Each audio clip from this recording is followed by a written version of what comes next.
My name is Dr. Justina Deitz. I'm an endocrinologist, and you're going to hear a little bit of redundancy, like Dr. Werner had kind of mentioned in his discussion. But this is the greatest form of flattery. But I think also when you're dealing with something as complex and variable as carcinoid, it's really important to present points in a varied way. So hopefully this will help to clarify some issues if you had any questions. So we always talk about carcinoid and progression of therapy and diagnosis and things like this. And we wonder, what's taking so long, what's happening, and we want it yesterday. And if you look historically, there was an almost 50-year gap between when a pathologist found carcinoid or understood there were carcinoid-like cells and when carcinoid syndrome itself, the clinical syndrome, was actually described. So it took them almost 50 years to figure out these cells were actually associated with a clinical symptom. The reason is because these symptoms can be either extreme and clear, and we know there's something going on, and they can run this gamut of spectrum to very mild sort of symptoms that patients might think, I think it's irritable bowel, or I think I have this, or I think I have something else going on. So the reason is because carcinoid can produce a lot of different hormones. Over 40 factors have been identified, and all of those factors can be associated with symptoms or not. It really depends on the patient and the location of the tumor. So I'm going to focus on carcinoid syndrome, endocrine disorders that are associated with carcinoid syndrome, and things that you should look for as far as symptomatology. Not every patient with a carcinoid tumor will have a carcinoid syndrome. Carcinoid syndrome is associated with a little bit of a worse prognosis, so you really want to know if you have developed a carcinoid syndrome symptom.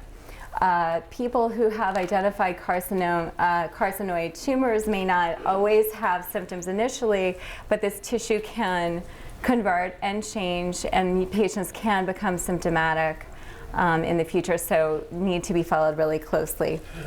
So the carcinoid syndrome, as we think of it, is really secondary to the production of these humoral factors, primarily serotonin, tachykinins, bradykinins, histamine, and prostaglandin, although I said there are about 40 total that can be produced and can have symptoms associated with them. These vasoactive substances, by vasoactive, they have vascular effects, they have physical effects, they have systemic effects on patients, are very different in each patient. So depending on where the carcinoid is, whether it's productive or non-productive, patients will have a spectrum of symptomatology associated with it. And that challenges us in our diagnosis and treatment plans.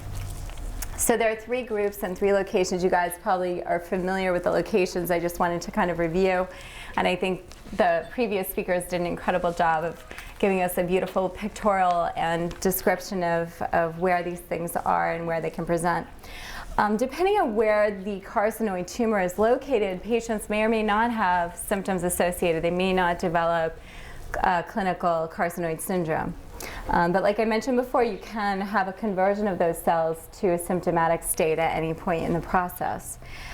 We typically don't see in the hindgut location symptoms for carcinoid syndrome unless there's liver metastasis, and that has to do with how the serotonin is broken down by liver enzymes. Once the carcinoid goes to the liver, the serotonin levels are able to rise in the body, and patients typically will develop a clinical carcinoid syndrome. There are some other unusual locations. Carcinoid has been found in breast, ovaries. We had a pictorial of the testicle, carcinoid, middle ear. So this tumor can present in any location. So I think that Dr. Werner did a great job of going through sort of tryptophan and the niacin relationship, but I'm gonna talk about it as well. Hopefully I'll add or answer a question maybe you had from before. Typically, metabolically, patients will convert about 1% of the tryptophan in their body to serotonin. Patients who develop carcinoid syndrome will convert about 70%. So that explains a lot of the symptoms that patients do develop, because you're dealing with a 1%, which is typical, normal, physiologic, to a 70%, which is much, much higher. And we talked about the variations before. So the hindgut, unless there's a liver metastasis, we typically don't see symptoms. This is another pictorial of the tryptophan metabolism in patients, normal or in a carcinoid cell, and you can see that this is an upregulation of an enzymatic process, so it's a quicker metabolism of tryptophan to serotonin. So whatever you started with, a larger volume or a larger portion of that hormone is being converted to serotonin, and that's why patients develop deficiencies. You deplete the stores of the tryptophan into serotonin, and that's why patients develop tryptophan or niacin deficiencies. So let's talk about the major humoral factors that are produced and the associated symptoms, so you can gain a understanding of why carcinoid syndrome feels and presents the way clinically that it does. Serotonin is the most common one that we talk about, and just so you understand how it works, serotonin actually increases gut motility, so it increases the rate or movement of the gut or the intestines themselves so that things move through quicker. It results in malabsorption, so you're not absorbing the food, the nutrients as quickly or as well, and diarrhea, which is a secretory diarrhea, so very watery. Patients typically can also develop cramping and abdominal discomfort with these symptoms. Something that is very, very important, and we're going to get into later, is what serotonin can do to fibroblast cells. Fibroblast cells are really important in a carcinoid patient because you can get thickening of tissues, especially cardiac, especially in valves. You can get adhesions in the abdomen, and typically what we see are bowel obstructions and valvular dysfunction. And that's used to be more common in carcinoid patients as far as the cardiac complications. Today, with excellent physicians, patient awareness, education, and groups like this, we see less clinical symptomatology as far as cardiac symptoms are concerned with carcinoid. Histamine can also be produced. Histamine can also produce flushing, itching. Patients develop ulcerative diseases as well with this. The kallikrein bradykinin are another breakdown humoral factor that patients can have the tumors produce. It dilates the blood vessels, which again is going to be associated with flushing. Whenever the blood vessels dilate, your blood pressure can drop, so patients can feel dizzy or lightheaded as well as flushed at the same time. Palpitations, it's also associated with diarrhea and can be associated with bronchoconstriction. So patients can develop a cough, a chronic cough.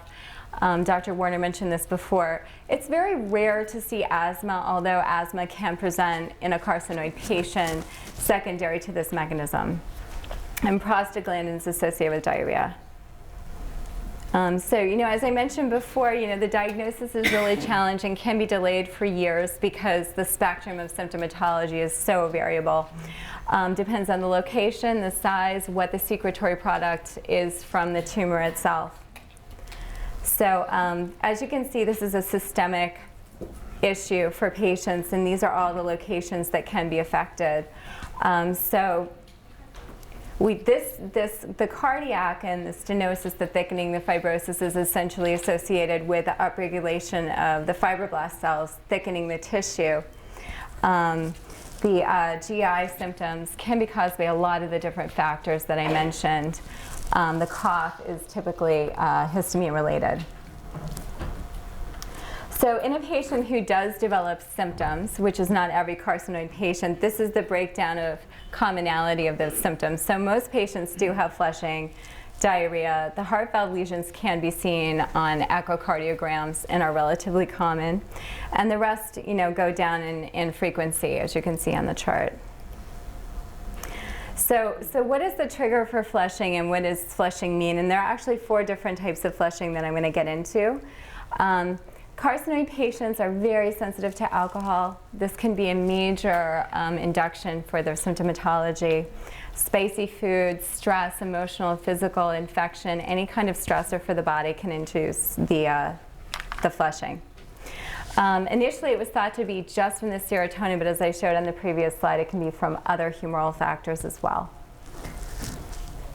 So when I see a patient for flushing, it's always in my head to consider carcinoid, but there are so many other things. It's such a non-specific symptom that, there are a lot of, just to show you how challenging this can really be to look at, there are a lot of other things that we can think about to be the cause of flushing. And so carcinoid is definitely not always in the forefront of the physician's mind. With improved awareness and education of physicians as well by patients like you, we start thinking about it more commonly and more frequently. But clearly there's a huge differential here that has to be considered with the symptom. So there are 4 types of flushing, if you can believe. The most common that we talk about is the acute onset flushing. It's diffuse, it's quick, it lasts a few minutes, and that's most often seen in the mid-gut carcinoids. Just feels like a flash of heat almost, so it's very confused with hot flashes and things like that. And it's pretty quick, so it could be kind of, not taken too seriously, by a physician. So it's something where you'd want to do a diary and kind of have a history of how often this happens, how long it lasts, and things like that.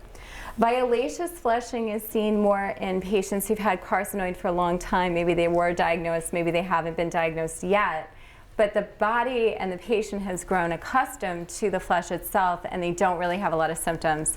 They have the flush, people can physically see the flush, but they may not appreciate any discomfort.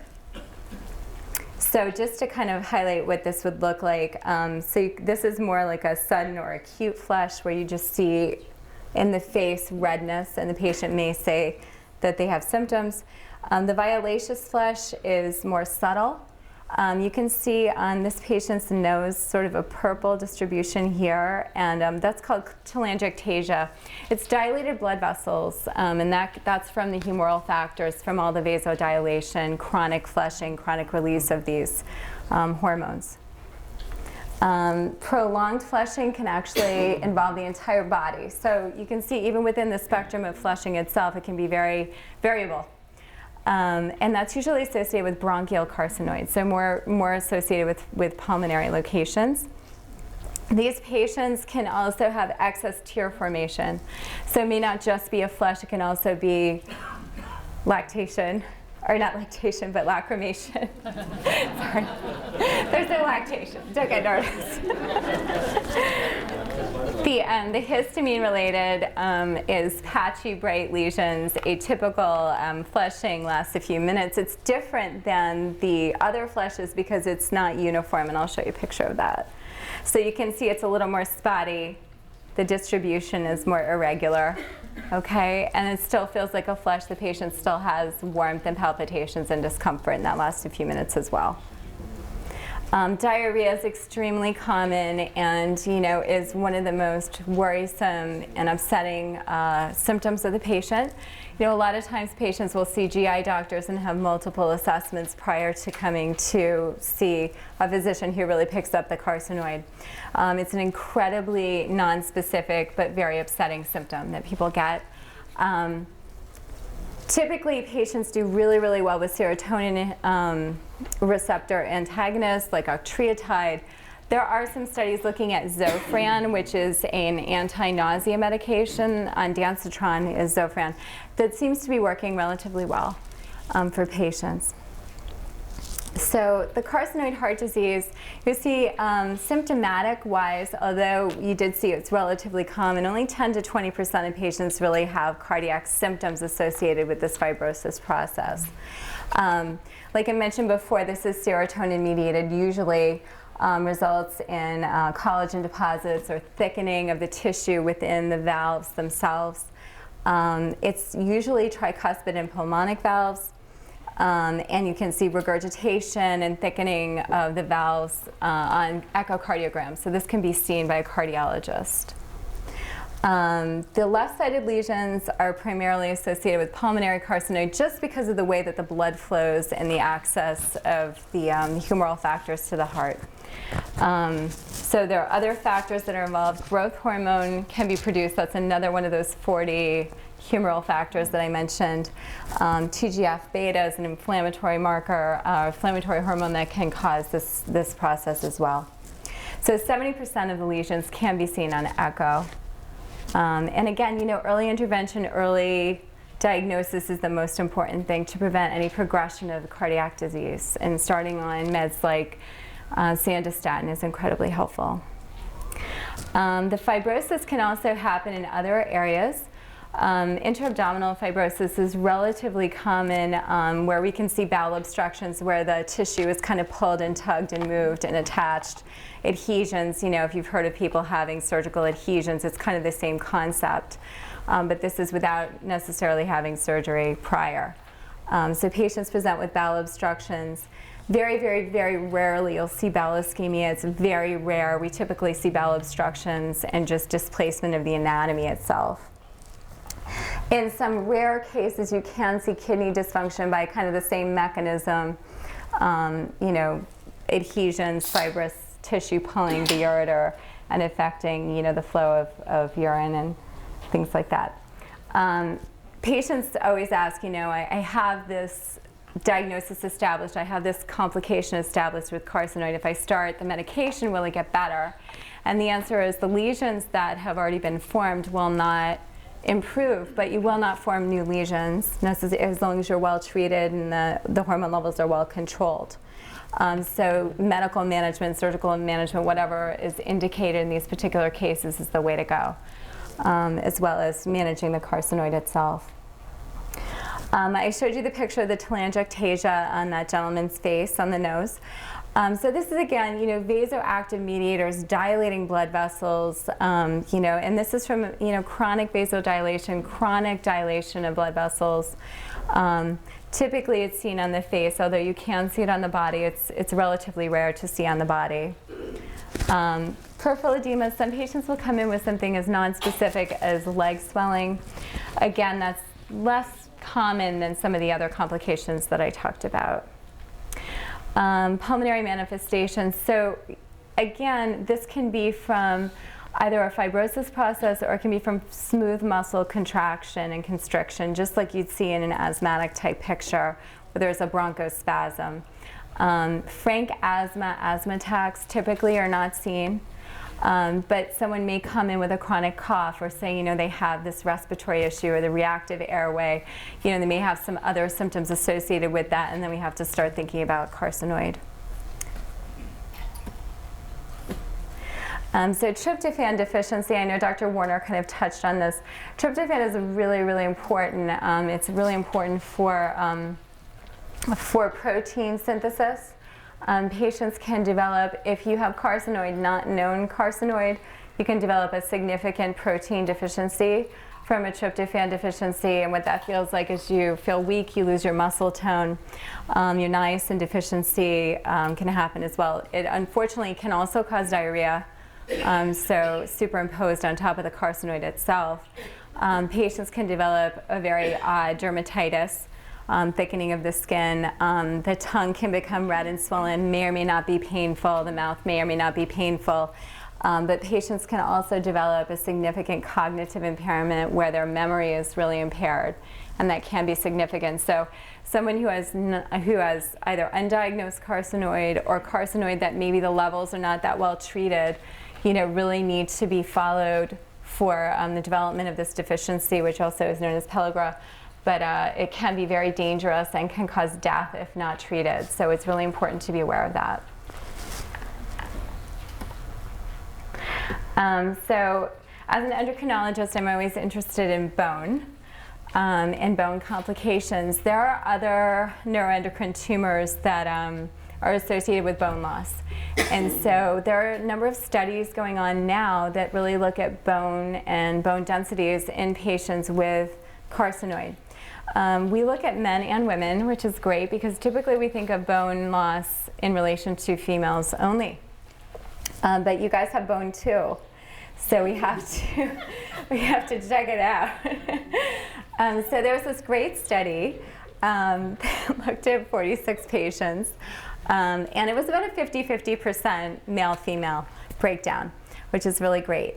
The patients are between the ages of 53 to 73, and we looked at, you know, what is the bone density in the vertebral column and in the hips, and do we need to be concerned about this? And what the study did find is that patients with carcinoid actually have hip osteoporosis. The spines were not statistically thinner. But what's really, really important for us as physicians and you as patients is to realize that the men and the women both had osteoporosis in the hips, not just the women. So it's really important to, and there are more studies happening and there's more research going on, but it's important for us to really know what's going on with your bones as well, because we don't want to treat your carcinoid and have a hip fracture.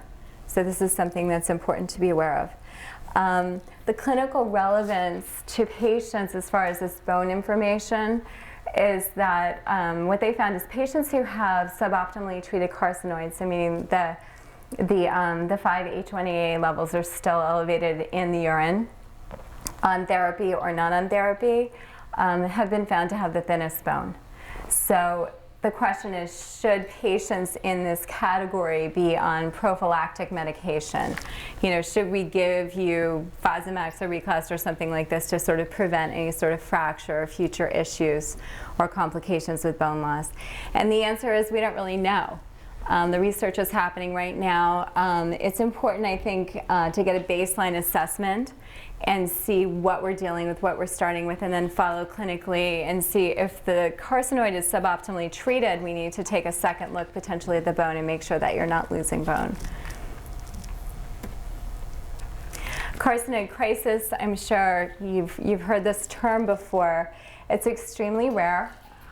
Today, it used to be more common and was a major cause of mortality in patients with carcinoid. Typically, those are patients who we didn't understand that they had carcinoid, we didn't know, and they were going in for a surgical procedure. It's most commonly seen in surgical procedures, and we do a lot of prophylactic work to prevent carcinoid crisis in patients. Patients with pulmonary lesions, with known pulmonary lesions, actually they're higher risk, they're more resistant to the octreotide, and they require higher doses of octreotide pre-post. And Dr. Warner and I were talking last night about this, and he was saying for their cardiac patients, they actually do an infusion. For patients who are getting cardiac surgery, they do pre and post subcutaneous, and subcutaneous is needed in the OR, and they do an IV infusion of octreotide to prevent carcinoid crisis in cardiac patients if you're having any kind of cardiac surgery and you have known carcinoid. So this is something that, you know, ideally, if in a controlled situation, we can prevent from happening. But patients with known carcinoid, it can happen spontaneously, extremely rare. You know, patients with receiving chemotherapy for something else or for the carcinoid itself are increased risk, so you need to be aware of that. Patients with infections, it can be induced secondary to the infection as well. So it's important to talk to your doctor and have a discussion about what's going on with you, either with another physician if you're having a procedure or if you're feeling ill, and just to prevent this sort of thing from happening, because it can be life-threatening. So there are other endocrine associations with carcinoid. Patients with carcinoid can develop other endocrinopathies, or there can be endocrinopathies that are associated with carcinoid. And I think Dr. Warner touched on a couple of these, but I want to teach you a little extra endocrine on the side about other endocrine associations with carcinoid. Carcinoid tumors kind of auto-regulate. They can have their own functionality. The tissue can change, produce different hormones over time. Carcinoid tumors don't have to just produce the humoral factors that we mentioned before. They can also produce other types of hormones. They can produce pituitary hormones, they can produce growth hormone, they can produce ACTH, they can produce a number of different things, leading to clinical syndromes that can further complicate or confuse both the patient and the physician. Patients that develop these secondary complications or secondary syndromes have a little bit of a worse prognosis with their carcinoid. So it's really important to understand and recognize if you're developing it. So just a brief endocrine lesson. So the pituitary, if you were to draw a line, would be right here. It's encased in bone, and essentially we think of it as the endocrine brain. So the pituitary produces all the stimulatory hormones for all the glands in the body. So growth hormone, LH-FSH for fertility, ACTH for cortisol production. There are a number of other hormones, and the pituitary kind of controls all of this. Typically, these hormones are only produced in the pituitary. If they're produced in any other portion of the body, we call it ectopic, or outside of the location where it's supposed to be produced, and it can have the same effect on tissue or very different effects on tissue. The problem is when you see ectopic production of these hormones in the setting of another syndrome like carcinoid, you have a lack of regulation. So within an endocrine system, there's positive and negative feedback. So if you have a hormone and the levels are getting a little high, it'll stop producing the hormone and it'll regulate itself. The gland will regulate the, the gland will regulate the pituitary and vice versa. When you have tissue that's producing hormone on its own, regardless of anything else going on in the body, there's no regulation, there's no stopping it, and there's no way to control it. It's kind of like a teenager, if you have kids and you're yelling at them and they're not listening to you. So this is kind of the hormonal metabolic equivalent of having a teenager who's unruly. So we're going to focus on growth hormone, and we're going to talk about ACTH. Okay, so those two are the ones we're going to focus on. So Dr. Warner mentioned Cushing syndrome and how you can have this ectopic production of ACTH, and ACTH is right here. This hormone is produced by the pituitary, and the purpose of this hormone is to go to the adrenal gland and stimulate cortisol production. Cortisol is a life-saving, life-sustaining stress hormone. You see all the commercials about, is your cortisol too high? This is why you have belly fat. Okay, we're not talking about that. This is really something if a patient has an infection, if you have an illness, if you have any stress, emotional, physical, if you don't have enough cortisol, you can actually die. It's called adrenal insufficiency. So this hormone is really, really important for the body to maintain physiologic health. So ACTH is released from the pituitary in relation to your body's stress. So if you're not really that stressed, you don't really need that much cortisol, but you have to have the capacity to upregulate it if needed.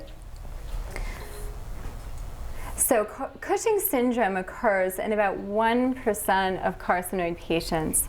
So it's a small percentage, but it does happen, and you need to sort of be aware of what it is.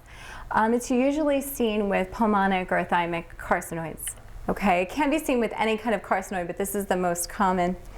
And biochemically, like I said, it stimulates the adrenal gland to produce cortisol. Ordinarily, cortisol would feed back to the brain and say, okay, stop producing ACTH, stop stimulating me. But because there is this ectopic production, there's no feedback mechanism to stop it, so your body will just keep producing cortisol. And the clinical presentation of a patient who has excess cortisol is what we end up seeing. Patients gain weight, they have high blood pressure, weakness, loss of muscle tone. Typically what we see if a patient's had Cushing's and it's been uncontrolled and undiagnosed for a long time, you'll see a central obesity with kind of stick little arms, purple stretch marks on the body, high blood pressure, uncontrolled blood pressure, high glucose, raises the sugar and can cause a secondary diabetes. These are some of the things that we do see in patients with Cushing's. Primarily, patients will come in just with fatigue, weight gain. They'll come in and say, I'm really just gaining weight. I don't understand why I'm thirsty. They have symptoms of high sugar, craving carbs. I don't understand what's going on. And if you had stretch marks, they would suddenly become purple, rather than maybe they looked white or something like that previously. So this is, I think, a really pretty good depiction of what a patient looks like who develops Cushing's. So you'll see the circular sort of moon faces. The face becomes very round, significant weight gain. The behavior can change. People can become, because this is a steroid, people can become agitated, have insomnia, become more aggressive and things like that. This isn't like a performance improvement steroid, but you do see behavioral changes as well with this. You can develop this thing called a buffalo hump, which is a fat pad in the back of the neck. A lot of things can cause that, so that's not diagnostic of Cushing's. Muscle weakness, poor wound healing. Just like you see with patients who have high sugar with Cushing's, with high steroid hormones, you're going to see poor wound healing as well. The treatment is finding this ectopic location, which can be challenging. So where is this coming from? Knowing probably thymic or pulmonary is helpful, but it doesn't always give you the location because these can be anywhere. It's just more common. So localization of the carcinoid that's having the ectopic production of hormone is the most important thing to do. Once that's been established, surgical resection is imperative because there's no real medical therapy to stop the ectopic production other than, you know, drugs like Sandostatin, which really doesn't work that well for these secondary syndromes. Cabergoline is another medication that we use sometimes in patients who have resistance or post-operative symptoms. Octreotide works pretty well in most cases. The recurrence of this is relatively common. So once you have a secondary effect from the ectopic production of cortisol, the recurrence of this production can happen if another foci appears, which unfortunately can happen. Patients are followed with ACTH levels. Cortisol levels are not as helpful for patients with carcinoid because it's a stress. It's a stress on the body, and cortisol goes up with any kind of stress on the body. So we follow the ACTH levels. If we do see them come up while they're on therapy or post-operatively after a resection, then we go again and look and see is there another focus that needs to be removed. Acromegaly is another thing that patients can develop. Acromegaly is essentially an excessive growth hormone. So going back to the pituitary slide, growth hormone is essentially, let's see where it is on here. Here it is. So growth hormone is important for our bodies when we're growing to develop tissue, grow in utero, and as we age, our growth hormone levels do come down because we don't need the levels that we did previously when we were younger. Growth hormone in patients with carcinoid, most carcinoid is diagnosed when you're an adult, doesn't make you grow, but it can make your tissue grow. So you're not going to see an increase in height, but you're going to see changes. Oops. Okay, so these are typically foregut associated versus the Cushing's. And it's an ectopic release of IGF-1, which is essentially the stimulant for growth hormone production in the body. There are multiple organ complications and symptoms associated with acromegaly. So I tried to make a little chart for you guys. So there are different places where you can see the manifestations of excess growth hormone from these tumors. In general, you see growth of hands, bone, the face, the jaw. You know, patients can develop enlargement of the heart. Any organ in the body can grow. Typically, we see it with the heart. It's associated with the development of thyroid cancer and colon cancer, polyps, skin tags, diabetes, sleep apnea. So there can be a number of different things. Now you'll see, there is a bit of an overlap between carcinoid symptoms and some of these secondary syndromes like Cushing's and acromegaly, but there are definitely some differences here as well. So diagnostic tests, once we have a suspicion, we're looking at your IGF-1 levels and we're thinking, you have an ectopic production of IGF-1 from the carcinoid, we start looking at what are these things we need to look at. We do worry about colon cancer. If you haven't had a colonoscopy, we look at that. We recommend the screening test. We look at A1Cs, definitely an echo because there can be significant cardiac complications from acromegaly, cardiac enlargement, heart failure, and things like this. So just to show the depiction of what someone might look, acromegaly not in the setting of carcinoid or in the setting of carcinoid is something that is very slow. So this is an extremely slow process. Whenever I see a patient, I'm thinking about acromegaly, I always ask to see their license photo, because who likes to go to the DMV? No one. So we keep our photo from 20 years ago as our current photo, so we don't have to go to the DMV, but it's incredibly helpful because you can actually compare it to the patient and how they appear. So you can see her jaw here, how it's enlarged and grown. Her nose has changed. Her forehead is much more enlarged. It's subtle. It's not something necessarily family and friends would notice, but they may say, if they compared a photo over 5 or 10 years, they would say, wait a second, what's going on? Patients say the gloves are tighter, the rings don't fit, my shoe size is changing, you know, and those are all things that we see. Again, the treatment is pretty much similar to the Cushing's. We identify the ectopic location, the source, resect the tumor. We follow patients postoperatively hormonally, but just different hormones are assessed. If after the resection the hormone levels are very high, the studies recommend lifelong suppression rather than treating and then removing the therapy. We do continue lifelong assessment though, because again, these can come back and they can change and produce different types of hormones. I'm going to talk about MEN, which is another neuroendocrine syndrome. MEN1 is associated with carcinoid, not the other MEN syndrome, so I'm going to focus on MEN1. It's an autosomal dominant genetic disorder characterized by the predisposition for tumors, and these tumors are usually in relatively specific locations: parathyroid, pituitary, and pancreatic. Carcinoid is actually seen in 2 to 5% of patients. They tend to be male, and it tends to be a thymic carcinoid.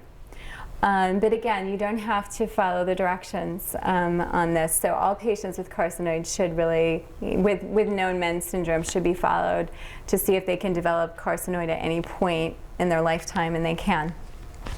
Smoking increases the risk of carcinoid development if you have MEN1 syndrome. So we highly recommend not smoking for multiple reasons, but especially in this patient population. Zollinger-Ellison is associated with this, and it's an excess secretion of an enzyme called gastrin.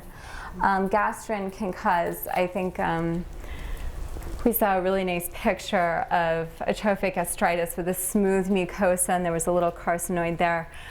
So this is essentially Zollinger-Ellison. Patients develop multiple ulcers, acid reflux, abdominal pain. This syndrome is associated with gastric carcinoids. So the predisposition to gastric carcinoid is this excess acid secretion, and it causes the cells to mutate in a way that they can develop into a gastric carcinoid. So how do we screen for this? So patients with MEN syndrome typically have a strong family history. You don't have to, but I'd say, you know, over 90% of patients that I've seen with MEN syndrome definitely have a family history. There are genetic screening tests to screen for the different types of MEN syndrome. Thymic carcinoid really typically is enlarged, and you can see on a chest x-ray. Again, more common in men than women, but women can get this as well. Typically, we don't see a secretory product associated with this type of thymic carcinoid in patients with MEN1, but at some point it could convert to a productive or secretory carcinoid. The bronchial carcinoid is extremely rare. The CT is better than chest x-ray, and typically these carcinoids will produce some of these humoral factors and result in a symptomatology picture. These patients are female, typically. Gastric carcinoid, we look at the gastrin levels, you know. Unfortunately, there are other things that can raise gastrin levels. I think Dr. Warner mentioned, you know, certain medications can raise hormone levels. So protonics, again, the acid blockers can actually raise gastrin levels. So you have to be careful. If your patients are on those medications, we have to be aware that that actually could be causing the elevation in this hormone and not necessarily a gastric carcinoid. Typically, an endoscopy is done. If we see nodules in their biopsy, that's how the diagnosis is made. The management is, you know, really surgical resection for the majority of these, and then obviously continued close follow-up.